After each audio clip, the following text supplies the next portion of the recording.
berangkat akan 5 orang dengan CSID yang Kiradi dengan NIM 2316-050011 dan 11 saya. Saya Mahrani Elsa Putri dengan NIM 2316-050009. Saya Fadila Hayani dengan NIM 2316-050018. Saya Ustadi Sofia dengan NIM 2316-050006. Saya Abdul Rahman Surus dengan NIM 2316-050010. Kami akan menjelaskan materi statistika dengan bertemakan distribusi normal, mulai dari pengertian sampai dengan contoh-contoh soalnya. Pose with the bands. Pose with the pose with the pose with the bands. Pose with the pose with the pose with the bands. Pose with the bands. Pose with the bands.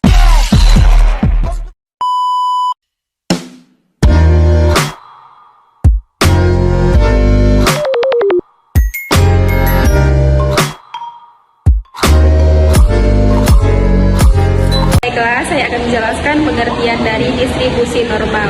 Distribusi normal ini disebut juga dengan distribusi Gauss. Jadi, distribusi normal adalah distribusi probabilitas yang paling banyak digunakan dalam berbagai statistika.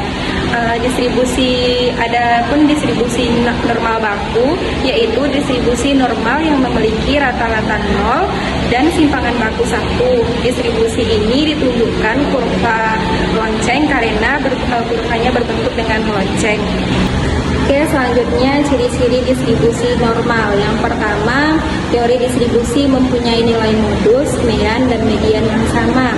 Yang kedua, titik puncak pada kurva nilai rata-rata berada di posisi tengah.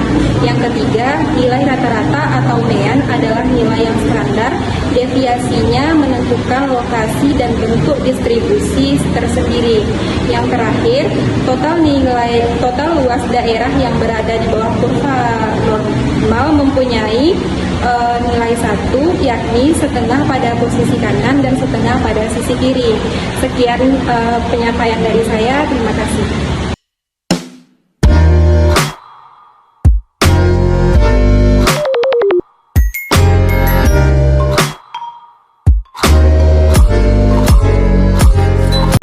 Baiklah, saya akan menjelaskan yaitu rumus distribusi normal. Rumusnya yaitu F dalam bentuk X sama dengan 1/5 akan dibagi kali E kuadrat min 1/2 dalam bentuk X dikurangi dibagi 5 kuadrat 2. Jadi diketahui bahwa Pi adalah nilai konstan yang ditulis 4 desimal yaitu Pi 3,14. E dikali konstan 4 desimal, E sama dengan 2,183. Mu itu rata-rata untuk distribusi, sedangkan sigma itu simpangan baku untuk distribusi. Jadi jika rumus menggunakan rumus distribusi normal, maka kurvanya dibentuk seperti ini. Jika distribusi normal diubah menjadi distribusi baku, maka menggunakan rumus sek sama dengan X dikurangi mu dibagi sigma dan kurvanya dibentuk seperti ini.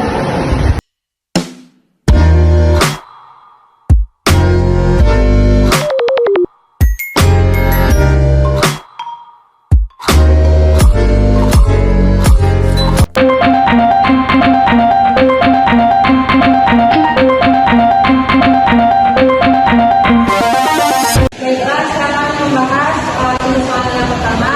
Sesuai dengan soal tersebut, dapat diketahui bahwa mu ada dari 50, sigma 10.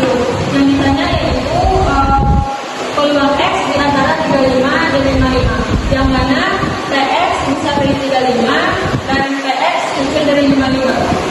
PX diganti menjadi Z karena distribusi normal diubah menjadi distribusi normal baku dengan rumus mu Z dikurang mu per sigma, yang mana Z-nya 35, mu-nya 50 dan sigma-nya 10. Kecil dari P ke Z dan kecil dari 55 ke 50 per 10.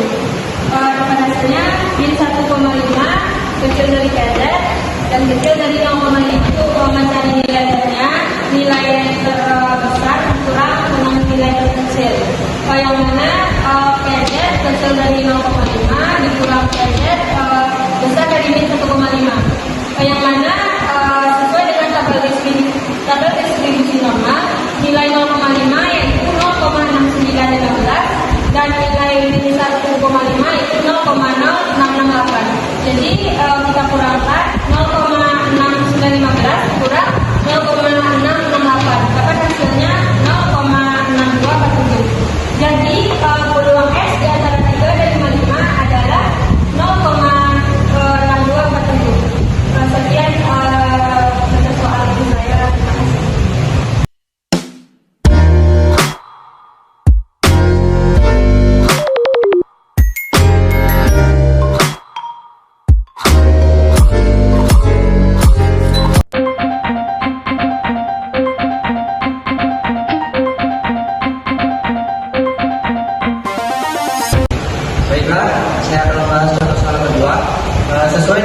sama dengan 75% dan B X lebih besar daripada X0 sama dengan 22%. Jadi untuk menjawabnya kita jawab yang A dulu. Jadi untuk nilai P X lebih kecil daripada X0 itu sudah 70%. Jadi 70% ini kita buat jadi desimal terlebih dahulu. Artinya 72 dibagi 100 ini 0,72. Jadi untuk mencarinya kita menggunakan rumus sebaliknya. Px lebih besar daripada x0, artinya 1 dikurang oleh Px lebih kecil daripada x0. Jadi 1 dikurang karena tadi yang dapat kita hasilkan 0,72. Jadi 1 dikurang 0,72 hasilnya 0,28. Lalu langkah selanjutnya kita akan mencari nilai Z pada tabel distribusi normal dari 0,28 atau yang mendekati 0,28 dari tabel tersebut. Dan ininya ada pada kolom min 0,58. Jadi langsung saja masuk ke rumusnya, Zx dikurang Q dibagi sigma. Z-nya sudah ketemu 0,58. Jadi X dengan mu-nya 50, sigma 5. Lalu karena kita ingin mencari nilai X, jadi kita sebisa mungkin sisakan X dan berapa nilai X tersebut. Jadi awalnya yang 5 yang dibagi kita pindahkan ke sebelah sama dengan. Tadinya pembagian kita ubah menjadi perkalian. Jadi 5 dikali min 0,58 hasilnya min 2,9. Lalu karena masih ada angka yang bersama dengan X, kita pindahkan lagi min 0,5 nya menjadi positif, dari min menjadi positif. Jadi 50 dikurang 2,9 hasilnya X sama dengan 47,1. Jadi P X lebih kecil daripada X0 70%, nilainya adalah 47,1. Lalu kita jawab yang B. Yang P X lebih besar daripada X0 itu 22%. Kita ubah menjadi desimal terlebih dahulu, yakni menjadi 0,22. Untuk mencarinya kita rumus kebalikan tadi. Jadi Px lebih kecil daripada X0 sama dengan 1 dikurang Px lebih besar daripada X0.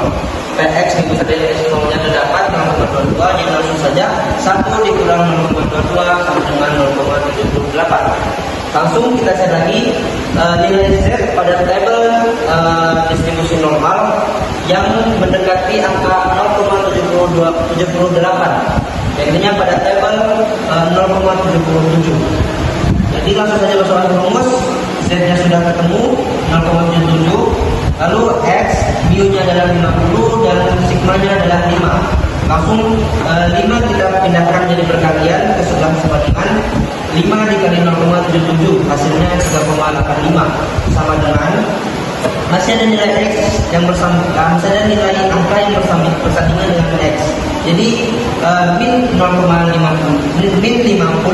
kita pindahkan ke sebelah sama dengan, jadinya min menjadi positif. Jadi 3,85 ditambah 50 sama dengan X. Jadi X sama dengan hasil penjualan ini 53,85. Jadi nilai pada P X lebih besar daripada X0 sama dengan 2% adalah 53,85. Sekian pembahasan soal kedua dari saya. Terima kasih.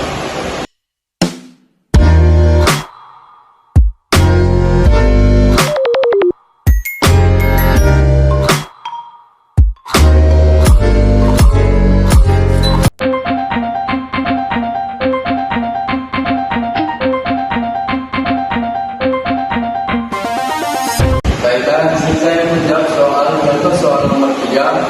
Sesuai dengan contoh nomor 3 diketahui soal tersebut, yaitu mu sama dengan 500 jam dan sigma itu sama dengan 60 jam.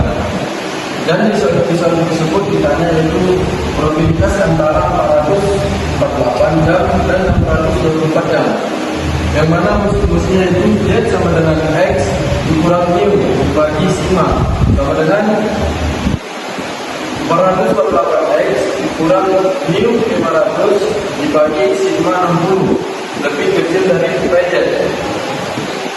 PZ lebih besar dari 624 24 X dikurang sigma nu 500 dibagi sigma 20.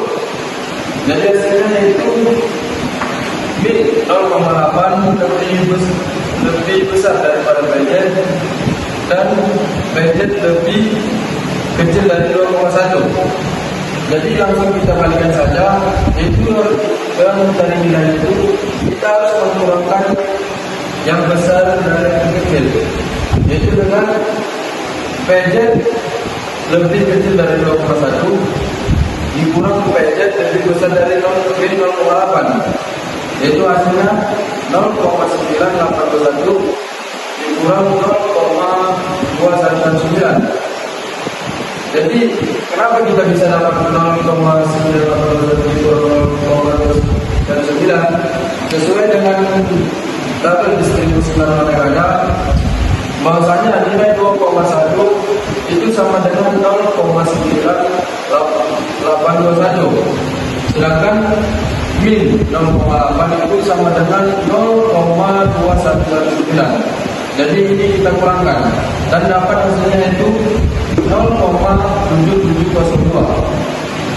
Jadi probabilitas antara 408 dan 624 yaitu 0,7702. Sekian, terima kasih. Oke teman-teman, terima kasih sudah menonton videonya.